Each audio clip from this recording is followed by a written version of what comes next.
how can AI and bioinformatics ensure equitable representation of underrepresented communities um, in global biological data? And second part to that is in what safeguards can be implemented to prevent perpetual biases, especially in resource limited regions. So I mean, I was wondering what your thoughts were on that. Probably AI can't do any of that stuff, because it's really up to us as researchers, to be collecting that data in an equitable way so that it could possibly generate a result that's representative. Um, I think actually, in some ways, a different use where AI could be helpful, is that comes down to research practice. And I think the danger in the way that we practice science is that, um, by necessity, because there's so much to learn, we're very focused and intensely focused on really specific research questions, and it makes it very easy to abstract away the implications of those questions in terms of ethics and society. And so it's very possible, right, to be a researcher really focused on your question. Think about things like the care principles, which were attempt to put a construct around how we should use practices in order to respect people's sovereignty over their data, for example.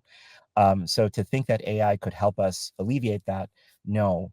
But where it could help perhaps is, I think, if we are now in the mode being in this sort of millennial generation of using documentation and using LLMs to scan documentation as we're trying to do something, right? I do use GPT if I'm coding and I have a coding question. I'm like, oh, I don't want to read the NCBI manual. It's very obtuse. How do you do this? And it could tell me. But wouldn't it be beautiful if I can also go to the AI in terms of as I'm designing a study, and be reminded of ethical considerations, and be reminded, or being have a way, another tool. I don't know if it'll be any better than other ones that exist, but helping researchers as they're designing studies to consider and reflect on ethical and bias challenges that they may face, and point them to the literature where they could dive in. It's all about how do we. I'm afraid of the graduate students who are doing these things for the first time, receiving absolutely no guidance on this because the universe is so big. They may not have that mentor that's also guiding them through the strictly non-scientific components of things.